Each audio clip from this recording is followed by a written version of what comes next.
আগে আমাকে পৃথিবীর জমিনে কেন পাঠিয়েছেন? ইল্লা লিয়াবুদুন, একমাত্র আমার আল্লাহর জমিনে ইবাদত বান্দেগি করার জন্য। আল্লাহ পাক আমাদের যেমন বানালেন, আল্লাহর কোরআন জানিয়েছেন, তেমনি জিন সম্প্রদায়কেও বানিয়েছেন। অতএব দুনিয়ার জমিনে কিছু কাজ, কিছু ইবাদত, কিছু ভালো কাজ আমাদের করার দরকার আছে না নাই? বলেন আছে না নাই? করতে হবে, না না তো পাওয়া যাবে, কেউ বাঁচাতে পারবে না। আল্লাহ রাসূল তাই বলতেন, আন্নাসু কুল্লুহুম খালিকুন ইল্লাল আলিমুন। আল্লাহ পাক সবাইকে ধ্বংস করে দিবেন, জান্নাতওয়ালারা আলেম সম্প্রদায় রেহাই পাবে। আল্লাহর কোরআন বলছে, ইন্নামা ইয়াখশাল্লাহা মিন ইবাদিহিল উলামা, একমাত্র আমি আল্লাহ আমাকে কারা ভয় করে? জান্নাতওয়ালারা বা উলামা সম্প্রদায় আমাকে ভয় করে। আল্লাহ রাসূল একই কথা বললেন, আন্নাসু কুল্লুহুম খালিকুনা ইল্লাল আলিমুন, একমাত্র আলেম সম্প্রদায় বা জান্নাতওয়ালারা আমাকে ভয় করে। যারা আলেম নয় তারা কি ভয় করে না? বলুন, নাকি সবাই এখানে আলেম ফাজিল কামেল টাইটেল পাস আছে? তাও নয়। এক কথায় যারা জানে বলা, আপনি জানেন কোনটা হারাম কোনটা হালাল, আপনি জানেন মিথ্যাটা চলবে না, সত্যটা বলতে হয়, আপনি আলেম। আপনি জানেন আজান দিচ্ছে মানে নামাজের মুসাল্লায় দাঁড়াতে হয়, আপনি জানেন এটা স্ত্রী এটা মা, দুটো পার্ট আলাদা। একটার হক আদায় করে একটাকে কষ্ট দিলে খোদার কাছে জবাব দিতে হয়। যদি স্ত্রী হক আদায় করে মাকে যদি কষ্ট দেন সেখানেও জবাব, আবার মায়ের হক আদায় করে স্ত্রীকে কষ্ট দিলে সেখানেও খোদার কাছে জবাব দিতে হয়। এটা আপনি জানেন না? সব জানেন। ওজন করার সময় চিটিংবাজি করে ইনকাম করলে ওটা খোদার জমিনে হারাম খাওয়া হয়। কোরআন বলছে ওয়াকিমুল ওয়াজনা বিল কিসতি ওয়ালা তুকসিরুল মিজান, এটাও আপনি জানেন। হ্যাঁ, আপনি কোরআনের আয়াত জানেন না, এর তাফসীর জানেন না, এর ব্যাখ্যা জানেন না, কিন্তু বাস্তবটা আপনি জানেন।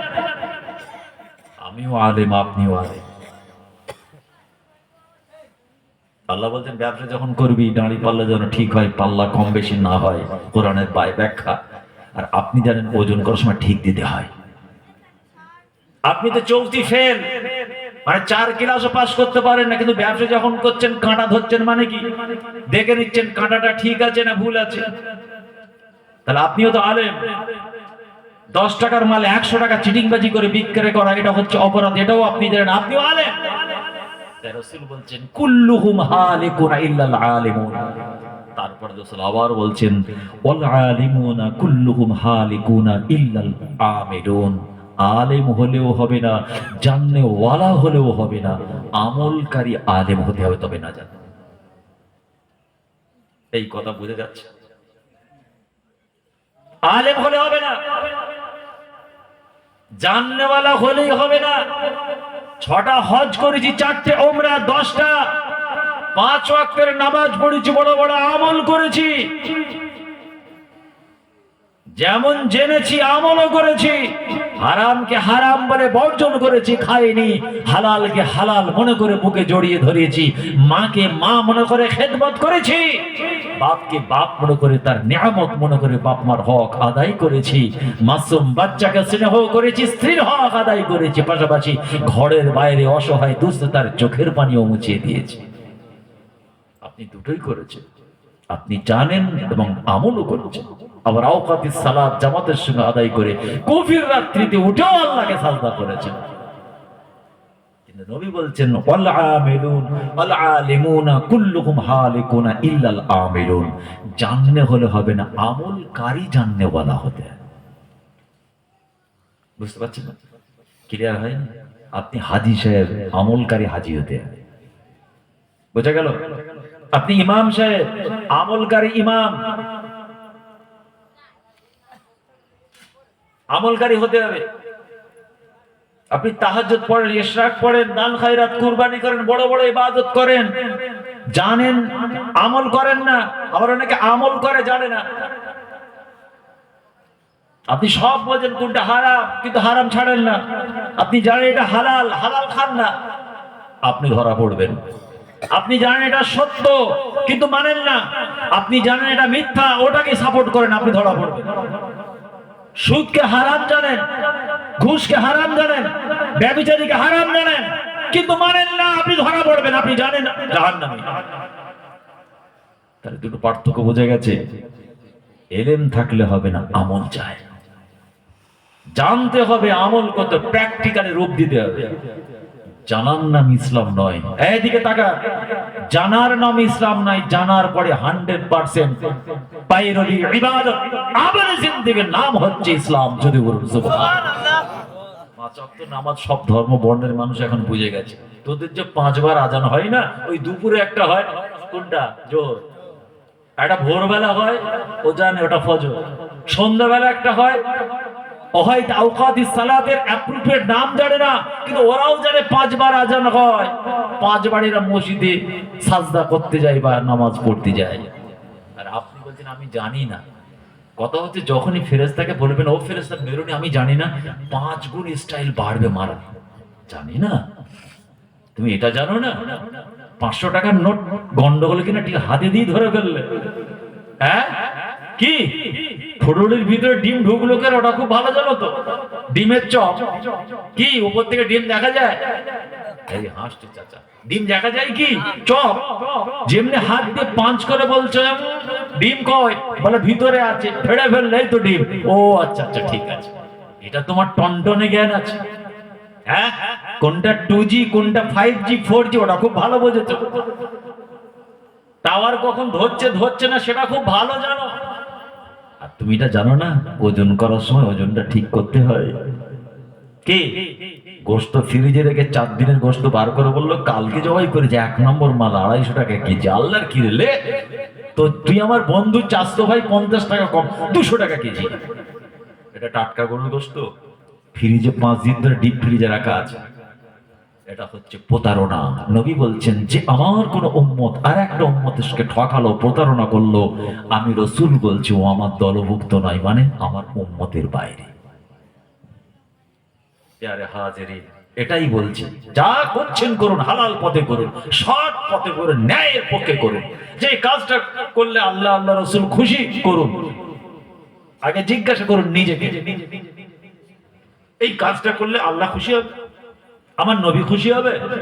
দুনিয়ার মানুষকে খুশি হলে আপনার দেখার দরকার নেই। হ্যাঁ, আমার আল্লাহ খুশি, রাসূল খুশি, চোখ মুজে কাজ করুন, তেমন এটা আপনার শরিয়ত সম্মত কাজ আছে। ইবলিস শয়তান নাম শুনেছেন? এই একজনই জানে, একটা হালকা করে জি আওয়াজ এসছে, বাকি কেউ জানেন না ইবলিস শয়তানকে। ও তো আপনার পকেটে ঢুকে বসে আছে। ওকে আল্লাহ এত ক্ষমতা দিয়েছে, সারা জীবন আপনাকে নামাজ থেকে দূরে নিয়ে যাবে, আপনার দ্বারা হারাম কাজ করিয়ে দেবে, মিথ্যা বলাবে, অবৈধ পথে পরিচালনা করবে, সব রকম গুনার কাজ করিয়ে দেবে। ওকে চেনেননি? ইবলিস শয়তানের মতো শয়তানের চতুর্থ প্রজন্ম, সেও আমার নবীকে নবী মেনে নিয়েছিল। যদি বলুন সুবহানাল্লাহ। কিন্তু আপনি আমি আমাদের নবীকে ভালোবাসতে পারিনি। খুব খেয়াল করছেন, আলোচনা শেষ করবো আমি এবার। এই তো সব আলাদা গেল, নবীর আদব, নবীর মহাব্বত, রাসূলের প্যার অন্তরে জায়গা দিতে হবে। নবীর শান মার্তাবা দরজা যদি আপনার কাছে ভালোবাসার জিনিস না হয়, সব থেকে বেশি যদি আপনি নবীকে ভালো না বাসতে পারেন, ওই আমল ইবাদত গুলোর কোনো ভ্যালু নেই আল্লাহর দরবারে। তাই ক্লিয়ার হয়েছে ছেলেরা? 30টা রোজা রেখেছে, নবীর শান মার্তাবা দরজা, নবীর শানে আপনার অ্যালার্জি আছে, নবীর মহাব্বত নেই, নবীর সঙ্গে সম্পর্ক করতে পারেননি, সব থেকে বেশি মহাব্বত আপনি রাসূলকে করতে পারেননি। মনে রাখবেন, ওই আমলগুলো আমার আল্লাহর কাছে পছন্দনীয় হবে না। কেমন জানেন? এই গরমের সময় যদি আপনাকে ঠান্ডা পানি দেওয়া হয়, কেমন লাগবে খেতে? আপনি খুব পিপাসিত, বুকটা ফেটে যাচ্ছে চড়া রৌদ্রে, আর আপনার সামনে আমি দিলাম একটু ঠান্ডা পানি ফ্রিজের, একটু ঠান্ডা গরম মিশিয়ে দিলাম, খুব ঠান্ডা নয় আর খুব গরম নয়, তৃষ্ণার্ত আপনি, কেমন লাগবে? মনে হবে গিলাস শুদ্ধ খেয়ে ফেলি নাকি, তাই তো? বলে পানিটা তো খাবোই, গিলাস শুদ্ধ খেয়ে ফেলি। ঠিক আমি আপনাকে দিলাম, আপনি খেতে গেলেন, ঠোঁটের কাছে গ্লাসটা নিয়ে গেলেন, দেখছেন পানির উপর একটা ছোট্ট পয়েন্ট, একটা নোংরা একটুখানি ভাসছে, আপনি রুখে গেলেন। আমাকে তো না, আমার ভালো লাগছে না, পরে খাবো। ও এটা নোংরা পড়েছে, আমি ফেলে দিলাম, এবার খান। না ভালো লাগছে, আর একটু ফেলে দে, এবার খান। না না আমাকে তৃষ্ণা লাগছে না। আচ্ছা আমি সব ফেলে দিলাম, এক ঢোক খান। তখন বলছে আমার মন চাইছে না। বলুন তো কেন? এত তৃষ্ণার তো, আবার চড়া রৌদ্রে ঘামছে, বরফ দিয়ে ঠান্ডা পানি ও খাচ্ছে না কেন? পানিটাও ঠিক আছে, গ্লাসটাও ঠিক আছে, ও তৃষ্ণার্ত, কিন্তু সামান্য নোংরা চামড়ার চোখে দেখেছো, দিল চাইছে না। 70 বছরের নামাজ, 70 বছরের রোজা, তালখাইরাত, কুরবানি সব আছে ফেরেশতা, কিন্তু আমার রাসূলের সঙ্গে জীবনের সম্পর্ক তৈরি করতে পারেনি। নবী শান, মর্তবা, দরজা এর কাছে কোনো গুরুত্ব ছিল না। আমার নবী আমি আল্লাহ ছাড়া ওর কাছে আপন কেউ ছিল। অতএব ফেরেশতার আমলের মুঠলিটাও আমি আল্লাহ আমার পছন্দ হচ্ছে না। ক্লিয়ার হয়েছে? এবার কানেকশন নবীর সঙ্গে তৈরি করি। আল্লাহর নবী মদিনার মসজিদের বাইরে আছেন, আল্লাহ রাসূলের কয়েকজন সাহাবা রয়েছেন। আল্লাহর নবী সাহাবাদের সঙ্গে কথা বলতে বলতে মদিনার মসজিদ থেকে বার হয়ে এগিয়ে গেলেন। আর একজন ব্যক্তিত্ব মানুষ রূপে দাঁড়িয়ে আছেন, কে সেটা? শয়তানের চতুর্থ প্রজন্ম মানুষ রূপে। আল্লাহ রাসূলের সাহাবারা জানেন না, খাত্তাবের পুত্র ওমর ফারুক রাদিয়াল্লাহু তাআলা আনহু বর্ণনা করেন, সেই সময় আমি আমার রাসূলের সঙ্গে ছিলাম। আল্লাহর হাবিব আল্লাহ রাসূল মদিনার মসজিদ থেকে বার হয়ে দাঁড়িয়ে আছেন। একজন বয়স্ক ব্যক্তি হাতে লাঠি, কোমরটা তার বেঁকে গিয়েছে, ঝুঁকে ঝুঁকে আস্তে আস্তে করে শফিউল মুজনিবিনের দরবারে এসেছেন। আসসালামু আলাইকা ইয়া রাসূলুল্লাহ, ইয়া হাবিবাল্লাহ। যখন নবীকে আমার সালাম দিয়েছেন, ওয়া আলাইকুমুস সালাম, আল্লাহর নবী জবাব দিয়ে বলছেন, মিন আইনা কাবিলাতিন আনতা, কোন গোত্রে? কাকে বলবে? তুমি কোন গোত্রে?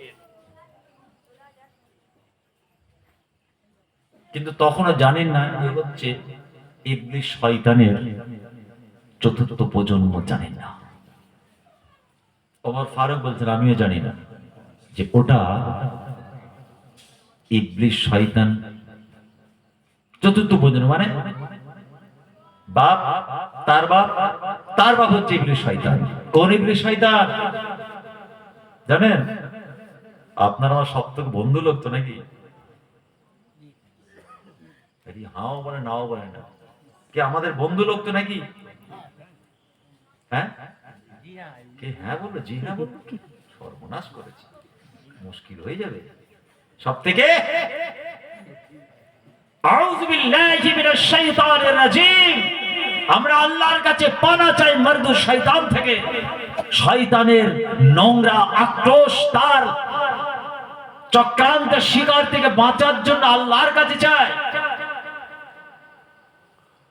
এতটাই ভয়ঙ্কর, আপনার চেহারায়, রগে, শিরায়, রক্তে, মাংসে মিশে গিয়ে আপনাকে পাপ কাজ করিয়ে দিবে, গুনার কাজ করে দিবে, শিরক বেদাতে লিপ্ত করে। আর এর শক্তি পাওয়ার আল্লাহর পক্ষ থেকে নিয়ে এসে, জানেন তো? তো তার চতুর্থ প্রজন্ম নবীকে নবী বলে মেনে নবীর হাতে হাত দিয়ে ঈমান এনে মুসলমান হয়েছে। একবার সুবহানাল্লাহ বললেন। আল্লাহ রাসূলের সাহাবা হযরত আনাস বিন মালিক রাদিয়াল্লাহু তাআলা আনহু রিওয়ায়াত করেছেন। ইমাম জালালউদ্দিন সিয়ুতি রাহমাতুল্লাহ আলাইহি খাসাইসুল কুবরার মধ্যে এই হাদিসটা এনেছেন। কে? আল্লাহ রাসূল কি বললেন? তুমি কোন গোত্র, কোন কওমের? অর্থাৎ তুমি যে জিন, আমি রাসূল জানি, তাহলে জিনেদের কোন গোত্র থেকে? বলছে আনা হাম বিন হিম বিন লাকিস বিন ইবলিস। মানে পরদাদু হচ্ছে কে? হাম।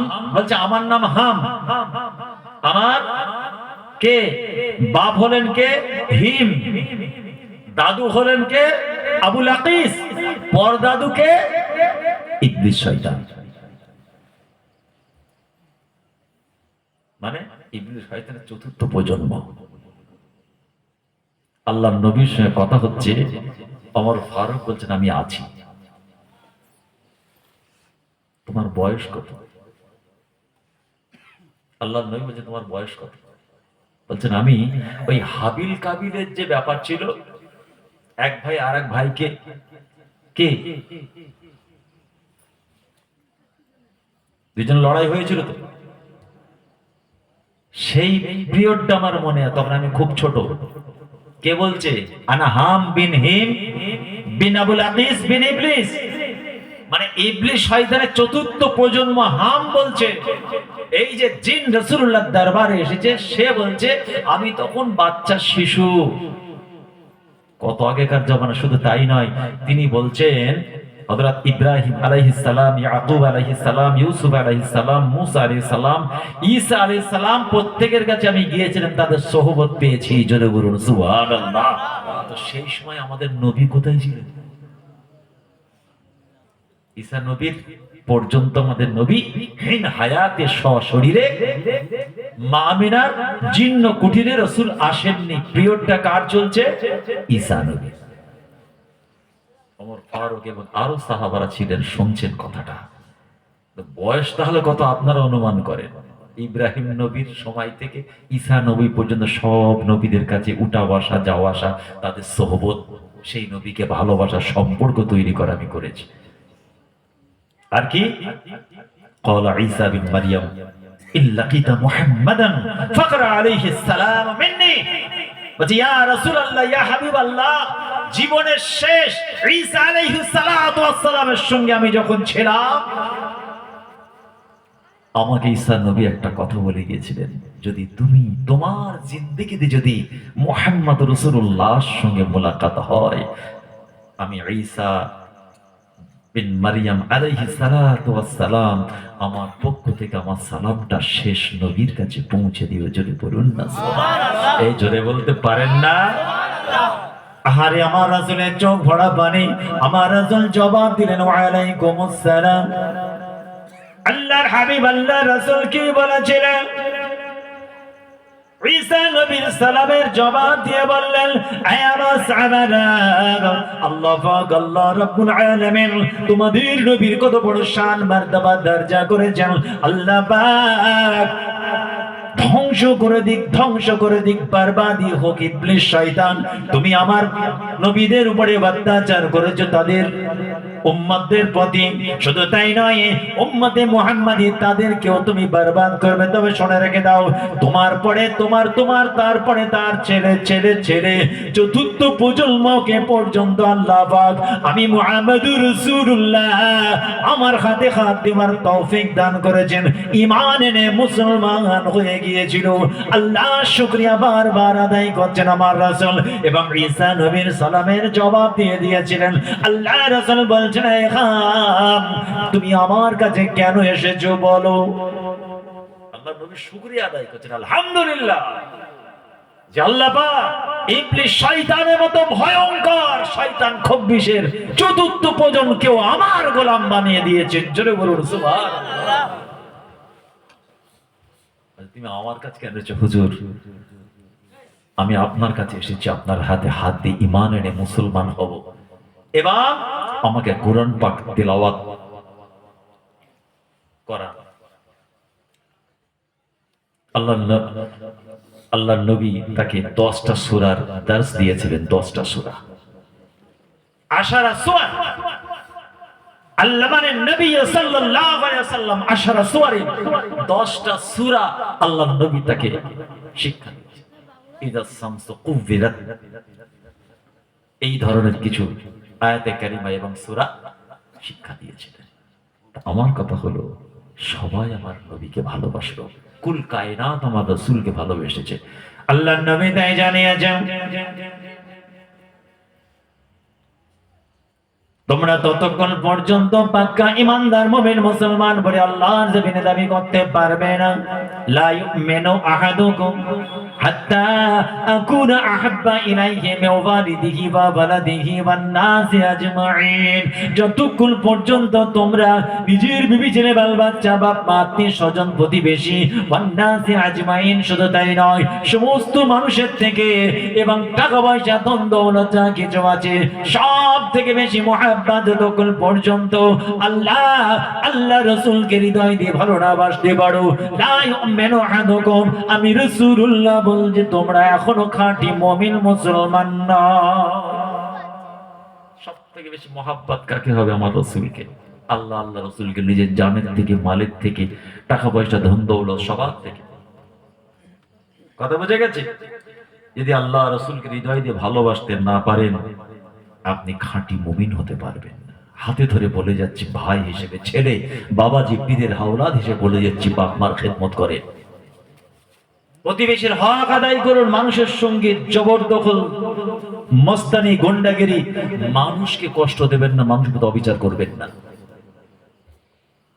আর রাজনীতি করছেন করুন, রাজনীতি করতে গিয়ে নামাজ রোজা ছেড়ে দেবেন না, শরিয়ত ছেড়ে দেবেন না, দিন ছেড়ে পালিয়ে যাবেন না। ওই রাজনীতি আপনাকে টেনে জাহান্নামে নিয়ে যাবে। রাজনীতি হারাম নয়, রাজনীতি ইসলাম বিরোধী নয়। সঠিক ওয়ে, সঠিক রাস্তায় সৎ ভাবে রাজনীতি করুন, মানুষের পাশে দাঁড়ান, উপকার করুন, ক্ষুধার্তকে খাবার খাওয়া, বিপদ ব্যক্তিদের পাশে দাঁড়ান, সমাজের কাজ করুন, মানুষ জান ভরে ধোয়া দেবে। সব ধর্ম বর্ণের মানুষ আপনাকে ভালোবাসবে, তাদের দোয়া আশীর্বাদ ভালোবাসায় আল্লাহ আপনাকে উচ্চ মাকাম দেবে। ওই রাজনীতি করুন যে রাজনীতি করতে গেলে মানুষকে হত্যা করতে হয়, সত্যকে মিথ্যা বলতে হয়, হারামকে হালাল বলতে হয়, অন্যায়ের পক্ষ না নিয়ে বিপক্ষে কথা বলতে হয়। ওই রাজনীতি আপনাকে টেনে টেনে জাহান্নামে নিয়ে যাবে। কি খারাপ লাগছে নাকি? সেই রাজনীতি করুন। আর সব জায়গায় রাজনীতি করতে গিয়ে ইসলাম থেকে দূরে। বুঝে গেল? আল্লাহ আমাদের হেফাজত করেন। শেষ করছি, আল্লাহ তৌফিক দিয়ে আবার আলোচনা হবে। আসেন একটু নবীর সামনে দাঁড়িয়ে সালাম পড়ব। ইয়া নবী সালাম